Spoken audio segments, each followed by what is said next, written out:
Hello friends, तो आज हम क्लास 12 केमिस्ट्री का जो चैप्टर 3 है विद्युत रसायन इलेक्ट्रोकेमिस्ट्री, ठीक है। तो आज इसको स्टार्ट करने वाले हैं, ठीक है। तो अभी तक हम दो चैप्टर देख चुके हैं, जो पहला था सॉलिड स्टेट और दूसरा विलियन वाला, ठीक है। तो उसके न्यूमेरिकल भी लगा चुके हैं। अब तीसरा चैप्टर देखेंगे इस वीडियो में कि विद्युत रासायनिक सेल क्या होता है। तो देखो, पहला टॉपिक है इसका विद्युत रासायनिक सेल। तो विद्युत रासायनिक सेल क्या होता है, ठीक है। फिर इसके दो प्रकार कौन कौन से होते हैं, उसको एकदम चित्र के माध्यम से बहुत ही आसानी से हम समझने वाले हैं, ठीक है। तो चलो वीडियो को लास्ट तक देखना, प्लीज वीडियो को स्किप ना करना, ठीक है। तो क्योंकि वीडियो बहुत ज्यादा इंपॉर्टेंट होने वाला है। तो चलो देखते हैं विद्युत रासायनिक सेल के बारे में। तो देखो, विद्युत रासायनिक सेल क्या होता है, पहले पढ़ो इसे ध्यान से।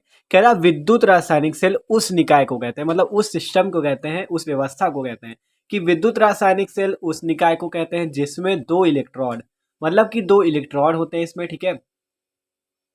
अभी आगे इलेक्ट्रॉन की बात करेंगे जिससे आपको समझ में आ जाएगा इलेक्ट्रॉन होते क्या है, ठीक है। तो विद्युत रासायनिक सेल उस निकाय को कहते हैं जिसमें दो इलेक्ट्रॉन किसी एक विलयन में या किसी प्रकार एक दूसरे से जुड़े दो विभिन्न विलयनों में रखे जाते हैं। मतलब कि कहा गया कि एक विलयन है, उसमें एक इलेक्ट्रॉन रख दो, या एक दूसरे से जुड़े दो विलयनों में इलेक्ट्रॉन रखे हो, उनसे जुड़े होते हैं, तो उससे विद्युत रासायनिक, ठीक है। तो देखो, वही कहा गया विद्युत रासायनिक सेल उस निकाय को कहते हैं जिसमें दो इलेक्ट्रॉन, ठीक है, दो इलेक्ट्रॉन क्या हो, एक विलियन में हो, मतलब दो इलेक्ट्रॉन एक ही विलियन में हो, ठीक है।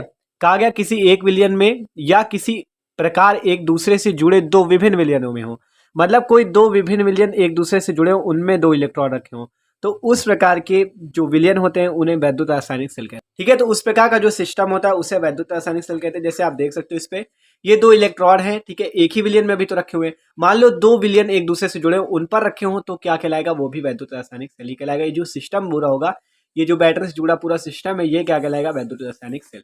तो थ्योरी यही कह रही है कि विद्युत रासायनिक सेल उस निकाय को कहते हैं जिसमें दो इलेक्ट्रॉन किसी एक विलियन में या किसी प्रकार एक दूसरे से जुड़े दो विभिन्न विलयनों में रखे जाते हैं, उसे हम वैद्युत रासायनिक सेल कहते हैं, ठीक है। अब आगे बात आ रही है, दो प्रकार के होते हैं, कौन कौन से। पहला है वैद्युत अपघटनी सेल, दूसरा है गैल्वेनिक सेल या वोल्टेज सेल, या इसे कहते हैं वैद्युत रासायनिक सेल, ठीक है। इस पे भी आ सकता है कि वैद्युत रासायनिक सेल भी कहा जाता है इसे। गैल्वेनिक सेल या वोल्टेज सेल या वैद्युत रासायनिक सेल तो दोनों ही है, ठीक है। तो वैद्युत अपघटनी सेल को इस वीडियो में हम देखने वाले हैं कि वैद्युत अपघटनी सेल होता क्या है, ठीक है। तो ये विद्युत रासायनिक सेल का जो पहला प्रकार है वैद्युत अपघटनी सेल, तो इसे हम देखने वाले हैं, ठीक है। तो चलिए देखते हैं। तो देखो, इसका जो पहला पार्ट है वैद्युत अपघटनी सेल, तो इसको हम देखने वाले हैं कि वैद्युत अपघटनी सेल होता क्या है।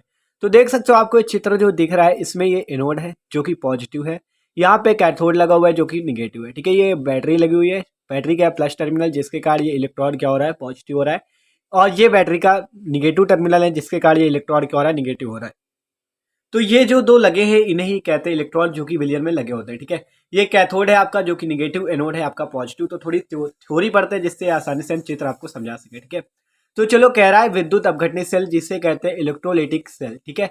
कह रहा है जिस सेल में बाह्य स्रोत से वैद्युत ऊर्जा देने पर कोई रासायनिक अपक्रिया होती, मतलब कि जिस सेल में क्या हो, जिस सेल में बाह्य स्रोत से वैद्युत ऊर्जा देने, मतलब जो सेल वैद्युत ऊर्जा को रासायनिक ऊर्जा में परिवर्तित कर दे, उसे वैद्युत अपघटनी सेल कहते हैं। आप सीधी सीधी भाषा में कह सकते हो कि जो सेल आपका, सीधी सीधी भाषा में कह सकते हो कि वैद्युत ऊर्जा को जो रासायनिक ऊर्जा में परिवर्तित करे, वैद्युत ऊर्जा का परिवर्तन जो रासायनिक ऊर्जा में कर दे, उसे हम कहते हैं वैद्युत अपघटनी सेल, ठीक है। तो सीधी सीधा भाषा में क्या हुआ, वैद्युत ऊर्जा का परिवर्तन जो रासायनिक ऊर्जा में करे, उसे वैद्युत अपघटनी सेल, इलेक्ट्रोलाइटिक सेल कहते हैं। तो वही परिभाषा है, जिस सेल में बाह्य स्रोत से वैद्युत ऊर्जा देने पर कोई रासायनिक अपक्रिया होती है, उसे वैद्युत अपघटनी सेल कहते हैं। मतलब वैद्युत का परिवर्तन रासायनिक में होता है, वैद्युत अपघटनी सेल, इलेक्ट्रोलाइटिक सेल कहलाता है। आप कह रहा है विद्युत अपघट्यों के विलयनों का विद्युत अपघटन विद्युत अपघटनी सेल में कराया जाता है। मतलब विद्युत अपघट्य की बात आ रही है। विद्युत अपघट्य क्या होता है, विद्युत अपघट्य वो होते हैं जो कि क्या होते हैं, अगर आपका विलयन है उसमें जो विद्युत अपघट्य होते हैं आयनों में टूट जाते हैं। जैसे आपका जिंक क्लोराइड हो गया, NaCl हो गया, ये सब क्या होते हैं, Na प्लस और Cl माइनस में टूट जाएंगे जब इसमें जाएंगे, ठीक है। तो ये जो आयनों में टूट जाते हैं, मतलब वे होते हैं, ये वे पदार्थ होते हैं जो क्या होते हैं, विलयन में छोटे छोटे आयनों में टूट जाते हैं, उसे क्या कहते हैं, हम विद्युत अपघट्य, इलेक्ट्रोलाइट कहते हैं। तो विद्युत अपघट्यों के विलयनों का विद्युत अपघटन, जब इनको हम तोड़ते हैं विद्युत अपघट्यों के विलयनों को, तो विद्युत अपघटनी सेल में कराया जाता है, ठीक है। आप देखो, इसमें आप देख सकते हो, हमने एक विद्युत अपघट्य का एग्जाम्पल लिया है जिसका नाम है ZnCl2 जिंक क्लोराइड।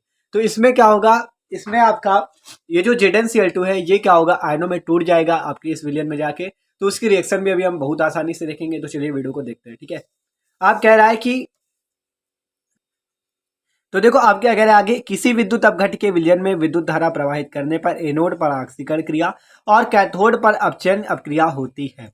एग्जाम्पल लिया हमने क्या, जिंक क्लोराइड के विलयन में विद्युत धारा प्रवाहित करने पर जिंक क्लोराइड का जिंक और क्लोरीन में अपघटन होता है। अब देखो कैसे होता है ये देखेंगे। तो अब बात आती चित्र को समझने की, ठीक है।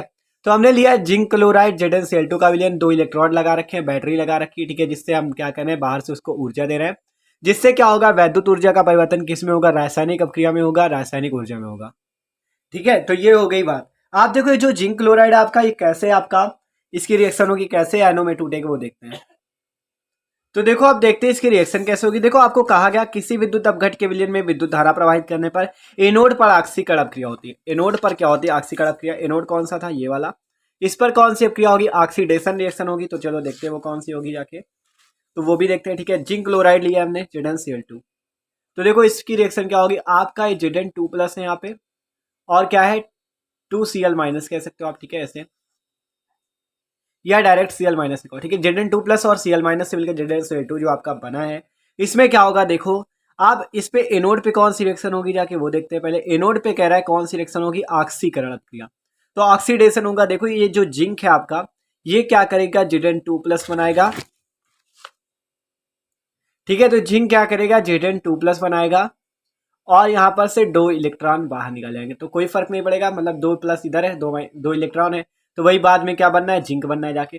तो एनोड पर होती है ऑक्सीकरण अपक्रिया, क्योंकि इस पे क्या हो रहा है, इलेक्ट्रॉन ये दान कर रहा है, ठीक है, इलेक्ट्रॉन का दान कर रहा है, इसलिए क्या हो रहा है, इस पे ऑक्सीकरण अपक्रिया हुई, ऑक्सीडेशन हुई है, ठीक है। तो एनोड पर क्या हुआ, ऑक्सीडेशन हुआ, और कैथोड पर क्या होगा, अपचयन होगा। वो कैसे होगा वो भी देखते हैं, कैथोड पर अपचयन कैसे होगा। तो देखो आप, ये तो आपका बन गया। आप देखो ये जो क्लोरीन है आपका, वो कैसे बनाएगा, देखो उस पे क्या होगा, ये जो क्लोरीन Cl2 है, ये क्या करेगा, 2 इलेक्ट्रॉन जो इधर से निकले इनको ग्रहण करके क्या करेगा, क्या बना लेगा, 2Cl- बना लेगा, ठीक है। ये जो Cl2 है, ये 2 इलेक्ट्रॉन ग्रहण करके 2Cl- बना लेगा, ठीक है। तो देख सकते हो एनोड पर आपकी कौन सी अपक्रिया हुई, ऑक्सीकरण अपक्रिया हुई, इलेक्ट्रॉन का दान हुआ, और कैथोड पर क्या हुआ, इलेक्ट्रॉन ग्रहण किए गए। ये 2 इलेक्ट्रॉन इसने क्या किए, क्लोरीन ने ग्रहण की, जिससे 2Cl- बनाया, ठीक है। आप क्या करेगा, ये जो Zn2+ है, ZnCl2 इससे बना लेगा, ठीक है। तो ये बात हो गई। तो देख सकते हो एनोड पर कौन सी ऑक्सीकरण अपक्रिया हुई, कैथोड पर हुई अपचयन अपक्रिया। तो यही बताया गया था कि आपका जब इस पे विद्युत प्रवाहित की जाती है, तो एनोड पर ऑक्सीकरण अपक्रिया और कैथोड पर क्या होती है, अपचयन अपक्रिया होती है। ये देखो इलेक्ट्रॉन का यहाँ से दान हो रहा है एनोड से, और यहाँ पर से क्या हो रहा है, इलेक्ट्रॉन दिए ग्रहण किए जा रहे हैं कैथोड में, ठीक है। तो यही बात हुई है, ठीक है। जिंक क्लोराइड था ZnCl2, इसका एग्जाम्पल हमने लिया था वैद्युत अपघटनीय सेल में, ठीक है। तो देख सकते हो कितना आसान टॉपिक था। करा जिस सेल में बाह्य स्रोत से वैद्युत ऊर्जा, मतलब वैद्युत ऊर्जा का जो रासायनिक ऊर्जा में परिवर्तन करता है, उसे वैद्युत अपघटनीय सेल, इलेक्ट्रोलाइटिक सेल कहते हैं, ठीक है।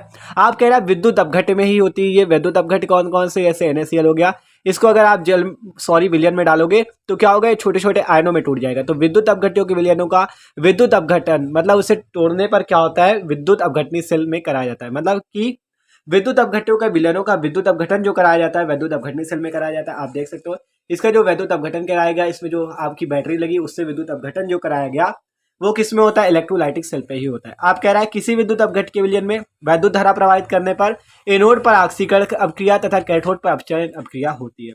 एग्जाम्पल हमने लिया था जिंक क्लोराइड के विलयन में वैद्युत धारा प्रवाहित करने पर जिंक क्लोराइड का जिंक और क्लोरीन में अपघटन होता है। तो हमने देख भी लिया रिएक्शन से कैसे इसका अपघटन होता है, ठीक है। तो भाई ये बात थी आपका वैद्युत अपघटनीय सेल की, जो हमारा प्रकार था वैद्युत रासायनिक सेल का, टाइप नंबर फर्स्ट। अब अगले में हम देखेंगे गैल्वेनिक सेल या वोल्टी सेल, जिसमें देखेंगे डेनियल सेल के बारे में, ठीक है। तो इसके अगले वाले वीडियो में हम देखेंगे डेनियल सेल के बारे में। तो ये था आपका वैद्युत अपघटनीय सेल, ठीक है। तो भाई अगर वीडियो अच्छा लगा तो प्लीज वीडियो को लाइक जरूर कर दीजिएगा।